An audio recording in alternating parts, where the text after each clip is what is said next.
Hey everyone, welcome to All About the Joy. This is Culture and Consequence with Carmen and Andrea. I'm sure. I know, it's just because then I have to fix your audio in the editing. I'm not your fucking husband, so whatever. I'm just saying. Well, I'm just saying you're very low. I don't know why. I can't figure it out. Like, I could be right here the whole time if that's better. That's better. And I'd like you to look like that the whole time. That's Definitely. what I would like. I'll be like this the entire time. Or maybe project, like as a stage actor, project. I'm not a projector. You know what? It's fine. I'll just fix your audio after. That's how it is. It is what it is. No. I clearly am. I'm extremely exhausted. I cannot sleep. You keep making fun of me because I say it's hot. Yeah, you were making California born, living in California. I did not expect that. What? I was not born in California. Okay, but you were raised in California. Oh, that's right. You weren't even born in this country. Fucking foreigner. Fucking foreigner. But you're not. I mean, you're actually, people don't understand how it works. They don't get it. No. You are actually a U.S. citizen, even though you weren't born here. That's a little trivia. How would that happen, audience? Oh my God. How would that happen? Yeah. And write us in the comments and let us know how you think let us know. Wait, can we give people a hint? No. No? Let's see. Well, no, it's a good hint. Okay. It's a good hint. Okay. Andrea can also run for president. Yes. It's actually really fun. True. Was not born in this country, but can run for president. There's another politician. This is the only other hint I'll give. There's another politician that ran for president, also in the same situation. Shall we give the answer afterwards? No. Maybe next week. Next week. If we remember. Yeah, we're not going to remember this shit. I know. I don't know. Let me, all right. How you doing? Things are fucking great, Carmen. I love today. Yeah. Okay. Here's what I'm going to say though. I have lived in California for over 30 years, which is mind boggling on so many levels. And I've always lived in the same area on the west side. So I'm near the beach. It's always cooler where I live than anywhere else in Los Angeles. It just is. It's always a little bit cooler. And I'm telling you this, first of all, it's usually 2 weeks where we have this. What happened? Sorry, that was me. I was trying to mute myself so I could cough and I accidentally touched the video. No, but go ahead, scream at me. Now you're mute. Okay, she's mute right now. All right. Yeah. So sorry. I just had to cough and I was trying to be cool, but I'm leaving all that in so we can see that you're bitching at me and you're the problem. I am the problem. It's clear. But I'm just saying, usually there's 2 weeks out of the year where I'm really hot here on the west side, like hot that you can't sleep or that you have to leave the windows open. It's still not even cooling down enough. But this has been going on for too long. I don't know how people don't know about environmental issues and climate change. I don't get it.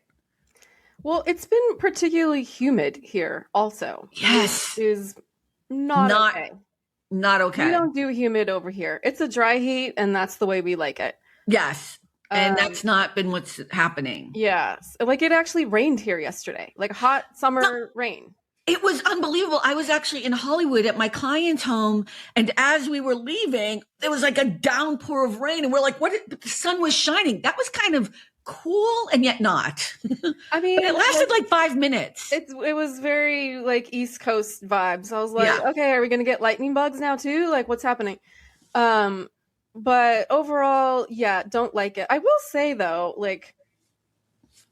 It's always hot up here. I mean, it's definitely been over 100 most days, but like it hasn't felt as hot. Like a lot of times we will have days that are over 110, like multiple days, and we haven't had that.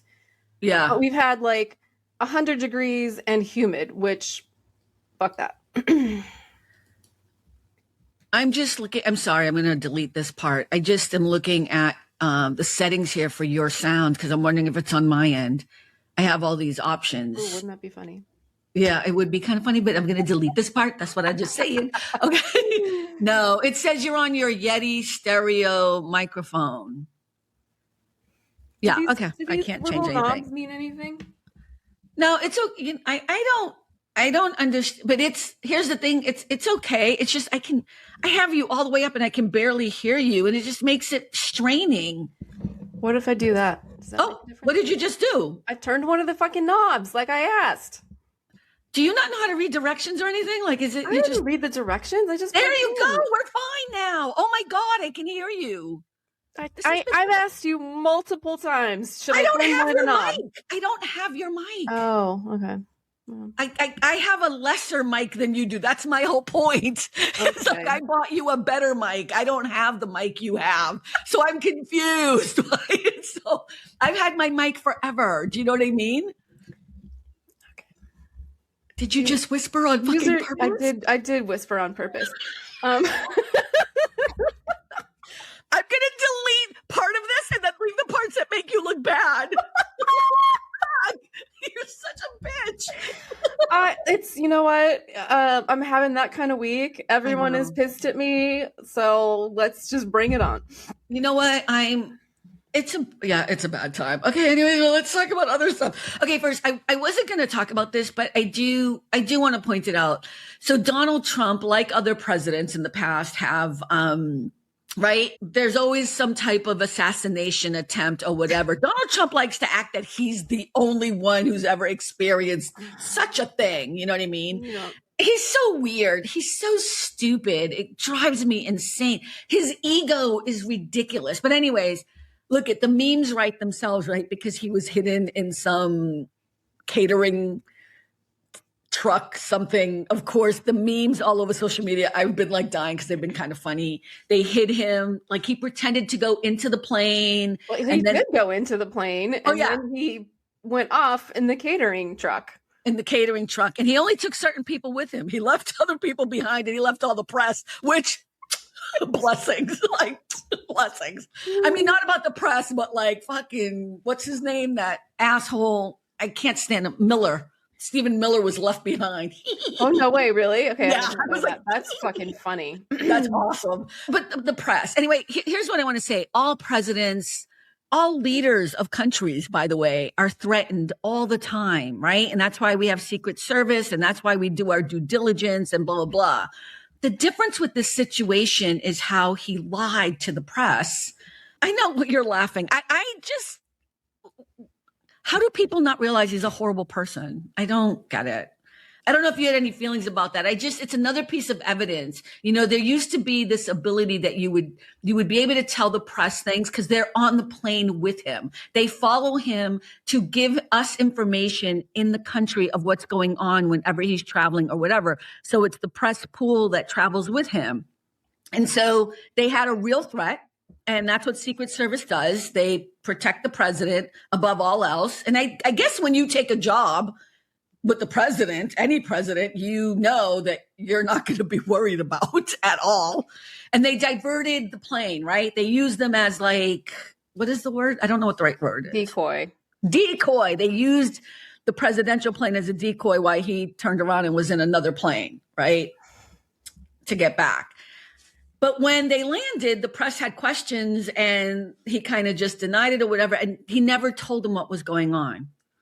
That's lame. And in the past, presidents have told them, and they know off the record, they know how to protect the president as well. But you don't turn around and use people that way. I don't know. I don't know what your feelings are on it, but I thought we would just mention it because it's all over social media and it's hilarious. I mean, this story is a shit show from beginning to end. Like when it first happened, it was like, okay, this is the plane that he got as a gift, Qatar, right? From whoever, I can't even remember now. Qatar, right?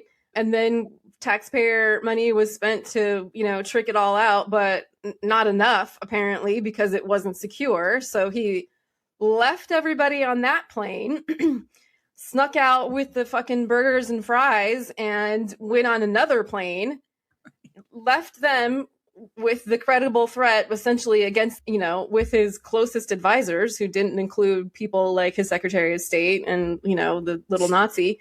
Little Nazi. Like, that's what we're going to call him. That's yeah. I mean, like, and then lied about it, and he's just such a small person. He really is, right? And even watching that, like, and it's the ease of the lie. It's the how it's so, like, he didn't have to say anything. He could have just said, we don't discuss Right. issues like that. Let's move on to the next As question. all other presidents have, it's called the Secret Service for a reason, because we don't fucking tell you every single threat that's happening. We just take care of it. Right. But he's like, woe is me. I mean, I have the hardest job in the world. I mean, people are always going after me. I mean, there was a credible threat against my plane. Well, I wonder why. You fucking just started a war of choice in the Middle East. Like, that's right. Don't be a dipshit. Yeah, I know. Anyways, it was kind of depressing, but I thought I would mention it because it's all over social media, and it's another piece of evidence as to why this man, there's all this conversation about what a real man is. When I tell you that Donald Trump is the epitome of not what a real man is, I'm not lying. Like, there's nothing about him that's actually what, like, if you have to keep projecting that you're great or that you're wonderful and you're putting all these AI generated pictures of yourself with, you don't even have to see them. The generals. Like he's a general with all the medals and the draft dodger. Right. The person who had bone spurs. I don't even know what the hell that is. That is totally made up. It has to be. I don't know. But it's a weird, horrible little man. Like, we all have experienced. This is a universal human experience. Yeah. That person who just like talks themselves up a little too much and everybody around is like, oh my God, this fucking guy again. Yeah. Like, we all know what that feels like. And this person is our fucking president. Yeah. Well, whatever. Okay. So the other thing I wanted to mention, I know I didn't tell you any of this. I just thought this was interesting. Right now the names out there are Mayor Mamdani in New York and Dr. Abdul El Sayed. Where is he? Michigan. And it's so funny. Somebody reminded me that Dr. Oz is also Muslim. I forgot that. And I just wanted to make sure people listening to this podcast realize not a peep about Dr. Oz being Muslim. I wonder why. But the two browner looking men, I'm just throwing that out there. Don't support Trump and also doesn't really, I guess, look the part. I don't know what it is, but if you're confused by what racism is, I'm just letting you know. There you go. It's right there. Yeah. All right. What was the first time you realized what politics was? I thought I couldn't remember when did you get involved in politics? Because I think you were a kid. I was not. Yeah. I would say it was like the, ironically, the Iran hostage situation in Jimmy Carter. Yeah. Reagan, I guess that was like 79, 80, like during that election. And I don't know. I wasn't even born then, but I can only imagine. I'm just kidding. Yeah. I remember really specific. I mean, I was 10. So like, I remember really specifically Iran releasing the hostages on Ronald Reagan's inauguration day. And like, I was watching the news. I mean, I don't know who it was. I don't think Peter Jennings was on yet, but it was whoever, right? And I just remember thinking like, that's interesting. Yeah. That they would do that on this day. Right. And somewhere along the lines, probably not then, but somewhere, I heard or read that there was maybe like a secret deal that was made with Reagan and, those folks. And they obviously were really pissed at Carter because of the rescue attempt. And I don't actually even know what led up to it all, really, still. But so that was kind of like my first, like, oh, shit's going down. and here's the thing, the vibe from what I don't remember that time. This is me learning history after the fact, but, it was like Carter did all the work and then Reagan got all the credit, right? It was kind of that weird thing. And then President Carter lost the re-election because of that. Yeah. Right. And Reagan was elected. And it was like a weird thing because he got all that credit, which was, icky. Well, I also think that the, Iranians they didn't want to Like they were mad at Carter again. I Yeah. don't know the whole Yeah. thing. So like they, whatever work he did or they did, his administration did to try to, get the hostages released.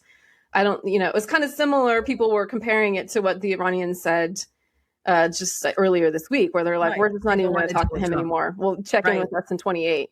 Right. So Right. it was similar to that, where it's like, we don't like you. We're not going to deal with you. Which is what Iran just said, right? Yeah. This week. They're basically saying, F you, Trump, and we're going to just wait until your next election and deal with hopefully a sane human being. Yeah. That's all. People get out and vote. People, please make sure. It's going to be, I'm going to list at the bottom where you can check. It's not blue. It's not red. Where you can check your registration. Make sure that you vote in November. What? I missed what you just said. I'm sorry. I was just saying, even if there is a sane person who comes in 28, like it's, this whole situation that he's blown up over there, literally and figuratively, they're not going to trust someone. So, well, you know what? I don't know if you've seen the incredible AI videos that Iran has, like within 3 minutes of Trump doing anything, has put out there. They are Legos. Hilarious. They're hilarious. I feel as if the Iranians are actually, I can't believe I'm going to say this, are actually willing to deal with a sane person, even if we, you know what I mean? Like they just think he's a joke. You know what I mean? They think, and he just goes back and forth. Like I think they'd be willing to, it doesn't mean they're going to do it in our favor, but like there's an honest, it's kind of like gang members when I was growing up. There was a camaraderie. There was a sort of, we understand each other. Yeah, we hate each other, but we're going to be honest brokers in this conversation because there were certain rules that gangs believe in. You know what I mean? Like it's that kind of thing. And I feel like that's why they're kind of like, yeah, I want nothing to do with this man no more. And I ain't mad at them for it. We've won the war 5 times in the past week already. You know what I mean? Yeah, I mean, imagine trying to get anything done with this guy. Like, 1 minute it's this, the next minute it's that. Like, I would have walked away before this. Well, his press secretary, I think yesterday or the day before, actually said at the podium that President Trump's priority is the ballroom. I can't even believe those words came out of her mouth, but they did. They came out of her mouth that that's his priority. When people are, it's not even that people are suffering. It doesn't matter. There is never a time that the president of the United States' first priority should be a ballroom. I don't care what president it is. It's because she's probably trying to make a bunker so he never has to leave. You know what I mean? Like he gonna leave, baby. He gonna leave. You know what? People are tired. Are tired. He gonna leave. Whether he thinks he's not gonna leave or not, even I'm like, dude, let it go. So the first time I even realized there was something to do outside of my little neighborhood, you know what I mean? That the world was affected was when the Challenger crashed. And I remember I was on a bus.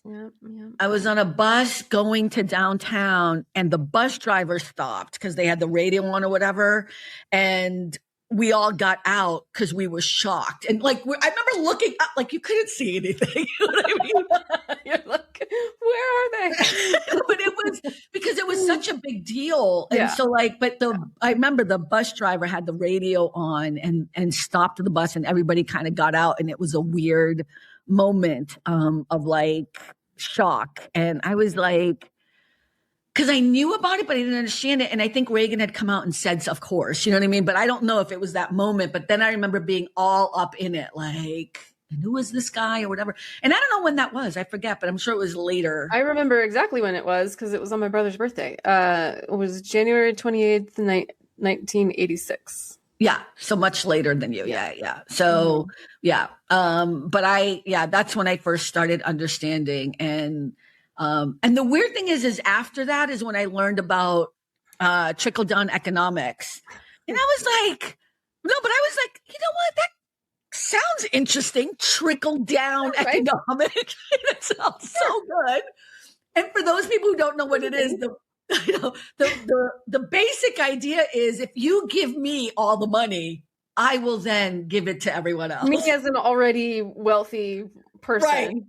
Right. I will create jobs. Right. I will help the poor. And all, yeah, I will help the poor because we've cut back on all the social services and things like that the government offers. So if you give it to me, as a business owner, a corporation, a wealthy person, I will spread it out, and it will trickle down. It will trickle down to the masses. It will trickle down to the minions. It's still trickling. Okay. Trickle, bitch. Right? It's like, but I remember, and I was like, I don't think that's going to work. I remember, but not understanding. And then I was like, the reason why it's not going to work and why it never works is because people keep the money and give it to themselves with golden parachutes and to their shareholders, and they don't trickle it down to anyone. And that has been factual over time. Like, Republicans keep holding on to that Reagan crap, and it's wrong. Where we are today is a direct, like a straight line from trickle down, because we now have it, all of the wealth really in the world, so hoarded with so few people. Nothing is trickling down, and literally everyone is struggling except for, like Jeff Bezos, right? Yeah, like 100 people or something. Here's the thing. The way it would work, like if it was a real thing, like, because it's thinking like you were a good, wholesome person and that you'll do the right thing. Amazon or Walmart's in the news this week big time. But anyways, both of they would be paying their people so much money per hour that they wouldn't need SNAP benefits or welfare or, whatever supplemental income. You wouldn't even need a minimum wage, because they would automatically be paying people a living wage. They would be trickling down their wealth and helping people, But so it's straight line from Reagan to today. And but that's when I first learned about it was the Challenger. And when you say that you first learned about politics from the Challenger, like, say more about that. Like, what did you learn? Because I think when you grow up the way that I did, and I know you and I have similar backgrounds, but different coasts, and it's different. Like, poverty is the baseline, but it's different, right? But you're in survival mode, and all that you're worried about is your neighborhood or where you're going to sleep or where you're going to eat. Like, I wasn't concerned about the world around me. I didn't understand that anything happening outside of my neighborhood or me, because remember, I was dancing back then too, right? And I was in color guard and drum corps, and I was always just in this survival mode. It was all about what was happening in my small community. I think what happened with the Challenger is that I started listening. And I realized how it affected us, like these strangers on the bus. Not really strangers, because when you take the bus all the time or whatever, you know them. But I was in a different area. And when the bus driver stopped and we got out of the bus, it was like you realize there was something bigger than you. And then I was listening to Reagan, the president of the United States, speaking, and I was listening. And look, you and I agree on Reagan. There's not going to be a question or a fight here about Reagan. But Reagan was, he did have that twinkle in the eye. He was an actor. He was what? Grandpa. Yeah, he was totally like somebody you wanted to listen to. You know what I mean? So I think that's what it was. And then I was like, oh, the president. Okay, what is the president? What is you know what I mean? Yeah. It was like, what's the vice president? And that's how I kind of started getting involved in politics or understanding what it was. Yeah. Okay. Does that make sense? Yep. Yeah. And don't get me wrong. I was upset like everyone else about the Challenger disaster. I mean, I think we were all hooked in, you know what I mean? It was so sad. Like, I know a lot of kids, like, that's a core memory of watching it happen at school. I think, I don't actually remember seeing it live or anything like that. I mean, obviously I remember it happening, but I don't remember knowing about it or what happened when I found out about it. Yeah. I didn't watch it in school. I was actually already out of school. I was out of high school by then. What year was it? 1986? I think it was 86. I think maybe I was going to a work study thing or something, like you know what I mean? Because, but I feel like I thought that was weird too. I think they stopped doing that, watching live stuff. You have to. People watch it on YouTube, right? But that traumatized a lot of people. You know what I mean? Yeah, well, poor Gen X. We're just so fucked in the head. Yeah, we're such a mess. But yeah, I don't know. Do you even have a favorite politician? I wrote that. I was scared writing that question. I was like, I really tried to think about that. And I mean, there's one person who comes to mind, and I'll be honest, I actually don't know that much about her, but it's Ann Richards from Texas. From Texas. You remember her? Badass. Austin. She was just such a badass. Yeah, she was badass. And I don't really know all of her policies or whatever, but she was so like, take no shit, take no prisoners, but also had that like Southern lady thing that's like Velvet Hammer kind of vibe. I just always really liked her. Yeah. Oh, that's fair enough. And I think that was like Austin, Texas too. Like that was Ann Richards. Yeah. She was cool. She was the governor? She was the governor, I think. Right. Yeah. Right. And her daughter went on to head Planned Parenthood. Yeah. Fair enough. You know what? I don't have a favorite politician. I have favorite speeches of certain politicians. And I don't care if you hate Barack Obama. There are certain speeches of his that I can listen to over and over and over again. And one of them is when, and I know people know it as when he sings Amazing Grace. But that whole speech when he's talking about Reverend Pinckney and all the people that were gunned down, and he's at the AME church, and that whole speech, I almost know it by heart. It's just, he's very rhythmic in how he speaks. I mean, it's just Bill Clinton back in the day. Bill Clinton had he was such a great orator, and he's turning 80. He turned 80 this year, Andrea. We're so old. I'm so old, not you. I'm so old. He turned 80. Yeah. Yeah. But Bill Clinton also had he was just such a great speaker. He could really draw people in. Yeah, he really could. And he also had that Reagan twinkle in the eye thing. You know, that he had that ability to like look in the camera and somehow he's talking to me. He's a good connector, right? And he just knows how to connect with people. And Reagan had that too. Yeah, Reagan had that too. Do you have a favorite political movie or TV show? I watch a fair amount.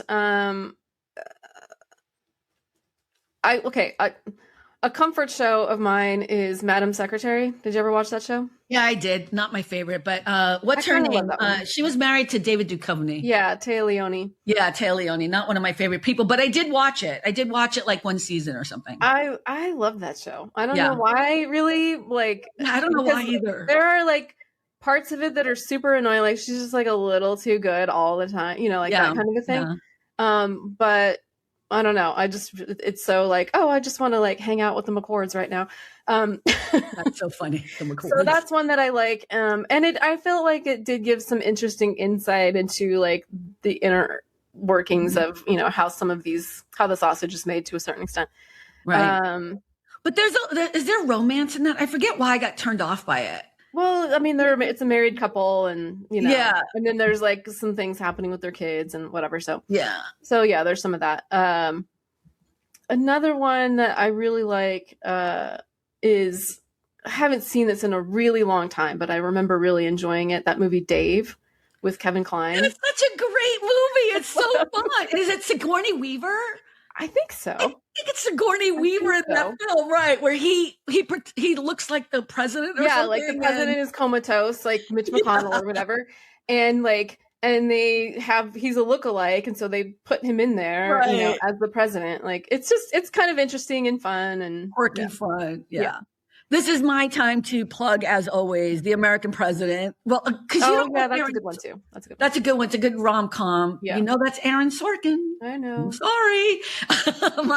The American President, cute rom-com, but also really a fun movie. But I think that's what ended up happening too. The reason why I love The West Wing so much, a TV show that I recommend everyone to watch. It came because of The American President, right? That's how The West Wing started, and it's also Aaron Sorkin, but really teaches you about how our government works. And it's not just about Democrats. It's also about how it works. Yeah. And what's really interesting about it too is, for me, I think, it's an easy way. And there's not a lot of romance and sex and all this stuff. And yet you're so intrigued because it's the relationships between the people, So I encourage people to just watch even the first season. I mean, you should watch it all, but it's so well done. And I still think, how do you say it? It still holds up today. You know what I mean? It's still a really good. Oh, wait, I wanted to talk about one more. Were you able to watch The Newsroom, that one scene with? I saw The Newsroom way, way, way, way back. Okay, it's so good, right? With who's this? Jeff Daniels, right? Jeff Daniels. Yeah. And I think everything he just said is still true today. Oh, 100%. 100%. It's such a great scene. Yeah. The Newsroom didn't last that long. I think it was only like 3 seasons or something, but also good. But I'd still recommend The West Wing. And yeah, Madam Secretary? Madam Secretary, yeah. Yeah, Madam Secretary. I mean, that's more, it definitely gives you some insight into like some of the trade-offs that have to be made and, those kinds of things.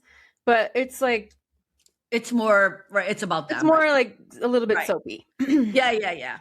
So look at whatever you do, however you do it. I think people need to learn more about how our government works. And if that's going to be reading, which I know people don't do, but listening to right-wing political podcast hacks who really don't know the depth. Seriously, like that's why you all ended up voting for Trump. It's true. Yeah, like they're listening to people who also haven't read. Exactly. Haven't read anything, don't have any information, and then are just spewing all this crapola. And as a grift. As a grift. Oh my God. As a grift. You're right. That is it. For money. It's true. Have you ever dated a Republican guy? I wasn't sure. No. God, no. Really? No. I mean, I would say most, if not all, of the guys I've dated and the one that I married, I was gonna say guys I've married, the one that I married are like more conservative than me, but everyone is more conservative. Well, yeah, that's the thing. Like if you're gonna be left of me, you're basically like right. Camping out in trees and stuff like that. So but I could never. Yeah. Never. It wouldn't. I dated 2 guys, and then when I found out, dumped them. Yeah. Well, it wasn't going to work, Yeah. But I also can't date a guy who's super liberal either. Like, it's better for me to date somebody who's really, they're into politics, but not that much. Because if they're too into it, we're going to fight if they're too left. I mean, I don't really talk about politics that or haven't, like my husband and I will sometimes, and there are definitely things that we disagree on. But ultimately he takes my ballot and votes the way I want him to vote. So I will say, like he'll choose some of his own, but for the most part, it's like, here's how you're voting. As it should be. Yeah, no. But I've done the work. I've done the research. So, if there is something he disagrees, we'll talk about it, and there are like, he voted for, we voted for some different candidates here and there, but. Yeah, I can't imagine him voting for, anyways, yeah. I mean, look at when I was married, it was kind of the same thing. And now complete opposite. Like and it's like, that has other issues. That has other drama going on. But, and which is why we don't really talk that much, even though we have respect for each other, my ex. But yeah, I think sometimes there's one person in the relationship who probably has more of the political strength as far as doing the research or whatever it is. Not strength, but like, and I call you all the time, like, who are you voting for this? The problem is you don't live in my area, so you can't even help me with my local. So that really pisses me off. That's hard. But I used to, back in the day when we lived near each other, I'd be like, what did you vote for this? You know what I mean? Because sometimes it's a lot of work, but it's worth it. It's worth it to do the work so you can vote correctly. I was going to ask you, is there anything about the conservative or Republican platform, either now, I doubt now, or back in the day that you might have appreciated at all, even though you are not in that camp? No. I literally can't think of anything. And here's why. Like, I'm not open. Let's put it that way. But like, it's hard for me to look back and not see, as we just talked about, a straight line to where we are. you know, if you want to talk about like family values or, you know, I remember a big thing that used to get me riled up was like, and this was actually a Democrat, Tipper Gore, and her whole like, you know, campaign against explicit lyrics and shit like that. You know, that's a straight, and she's a Democrat, right? Like straight line to some of the censorship and like First Amendment challenges that we see today. So my answer to that, like maybe there are some and I just can't think of any, but like it's because I can just see like all of this shit is what got us where we are today. So back in the day when I was working for the guys at Technical Data, Thomson Reuters, before I went to college, everyone knows at the end of my book, again, my book. I need to put it up on a little. I need to have like the bookcase or something. But you know, have like a stack behind you, so you can. Just, right, candela. No. But they were the reason why I ended up going to college, and I'll always be grateful for that. And I was really close to so many of them. And long story short, I think most of them are conservatives. As I've gotten to know them, as I've gotten older, and I've kind of stopped talking to, especially one of them. And one of them who I absolutely love and adore, I would have these huge conversations with him. When I moved to California, we would have these conversations about Barack Obama and Hillary Clinton and, you know, and how he would never vote for them and whatever. And I started to just see kind of the reason why I have issues with such conservatives and Republicans is like, even respectfully, and this is somebody I loved and credit so much for helping me get to college. What broke my heart is like, he used words like colored, you know, and all of a sudden I was like, wait, what? You know, and I yelled and screamed at him because now I wasn't a kid anymore, right? Now I was like this woman who was now having a battle with him. And I was like, what is wrong with you? You know, and there's this underlying inability to see me as an equal, to see anybody of color or woman as equal, even if his verbiage was trying to pretend that he was, even though his education is of the best, right? They hate all the elite education, but they all have them. And I'm not just saying like, because I will always love him and always have such, respect for him for what he did for me. But it was hard to not connect his conservative republicanism with his wealth and with his inability to see racism so blatantly in his own life, like how he's, you know what I mean? And I don't talk to him anymore because there was so much evidence of it in our conversations. That's when I moved here. This is when I'm an adult. I'm already past college and we're having these conversations. And I always think about that. Like, it's not that all conservatives and Republicans are racist. No, it's that most racist who are, what am I trying to say? I'm messing it up. That most racists are conservative. Yes.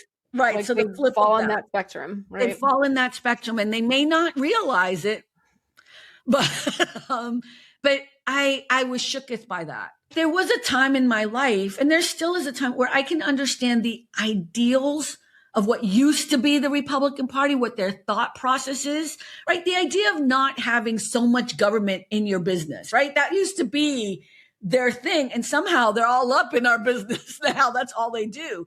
But I could understand that, right? Wanting that ability to protect your privacy, but they don't do that anymore. Well, they've never really did. It was like they wanted government out of their finances. Right. But all up in our bedrooms. Right. Telling us in our bathrooms. Telling us who we can pray to, because it's okay to have the 10 Commandments in every public school, I guess, if you're in Texas or whatever, but you can't have a Torah or a whatever the Muslim Quran, the Quran, whatever it is, or Buddha or whatever. You can't have all those, you know? Right. I would prefer no religion being in any of our public schools, please. So, as is stated by the Constitution. Yeah, by the way, but whatever, that's just a small thing.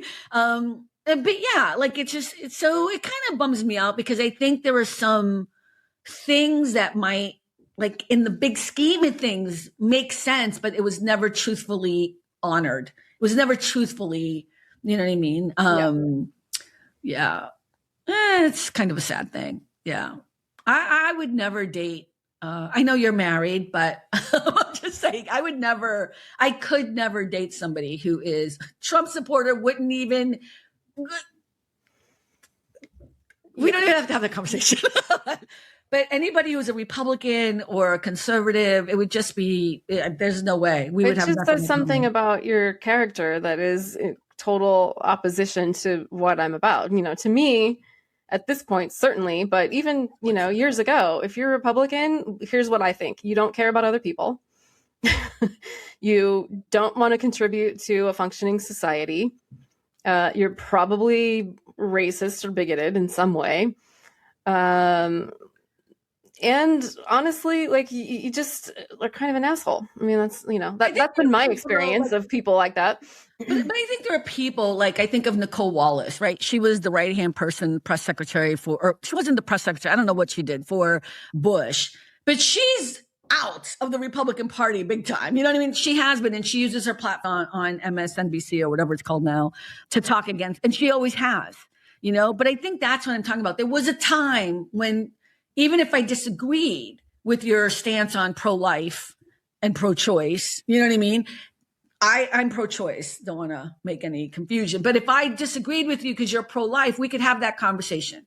But the weird thing is it always goes back to religion, which is a problem for me, right? The pro-life stance has this weird idea that at the end of it, if you get into that conversation, it becomes about the Bible and what God wants. And it's like, no, see, like now you've just used a thing where we can't argue anymore because you believe in something that I don't believe in, and we don't know what happens when we die. And I can't have that conversation with the good Lord right now.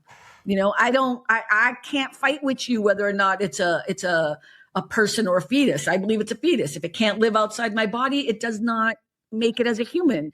So, you know what I mean? And we can have those conversations but I've never had a really good argument fight with somebody who's pro-life that didn't go back to a Bible-ism. And that's the problem with the conservative right on that issue.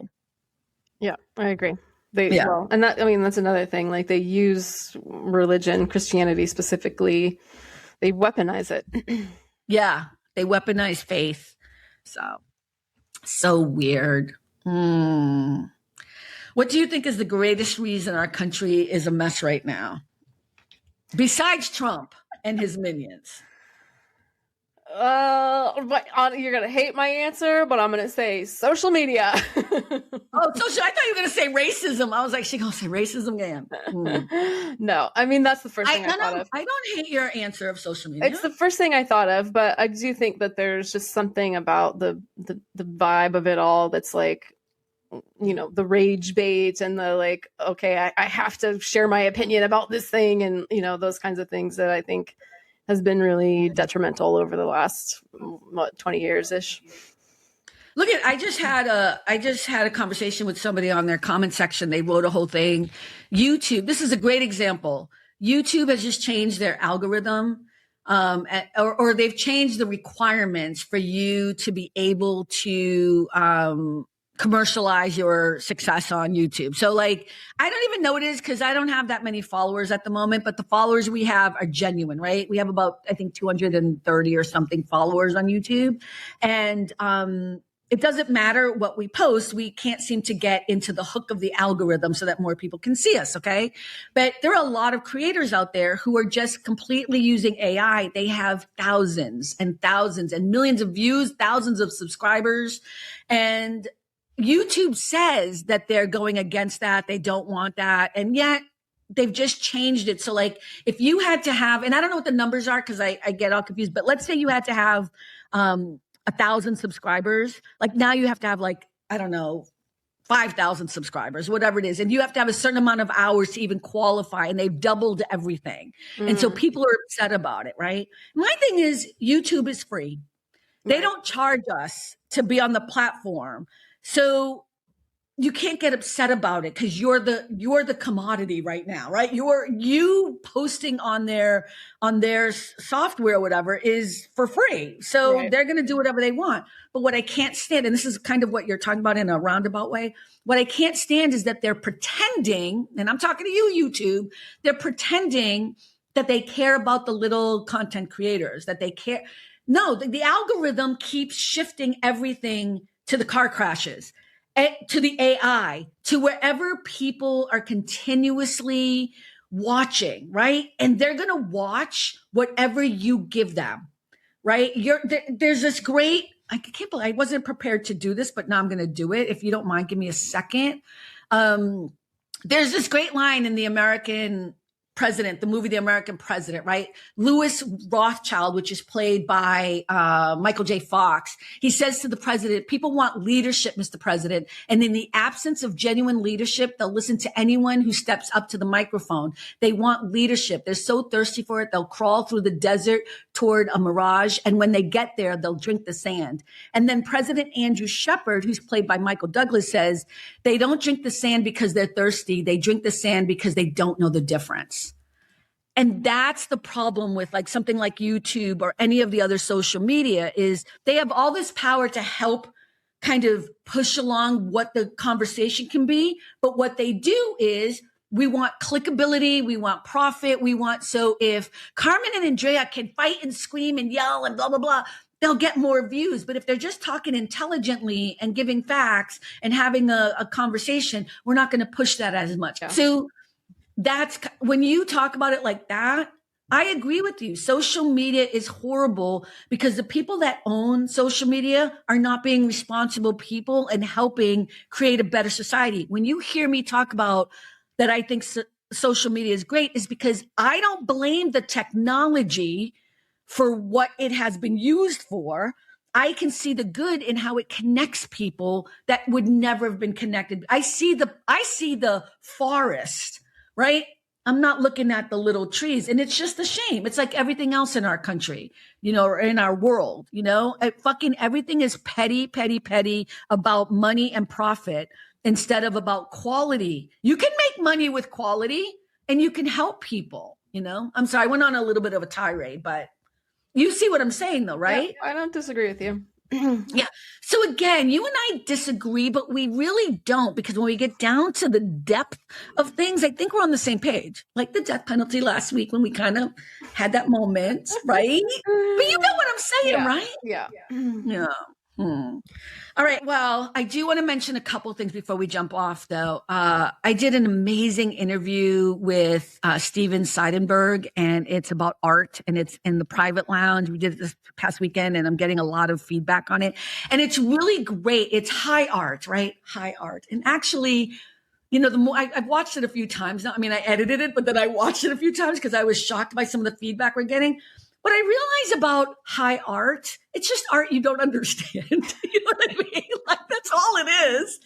And it's okay if you don't like it. But what's great about talking to him is that I started to realize, like, art is art. It's subjective. You may like it, you may not like it, but just watch the episode, go check out his website. I don't know. I feel like I learned something again through interviewing him, and I hope other people will check it out as well. Yeah. And then join us on Friday Night Live, 6 p.m. Pacific, 9 p.m. Eastern, if you just want to hang out. We don't talk about religion or politics, and it's just the crew of us who kind of get together every week. And you can come on the chat, and if you're cool, we'll let you come up. And if you're not, we'll block you, but I'll let you come up. But we can have a lot of people on. I just don't normally do it, but I'm going to do it now because it's a neighborhood chat. So yeah.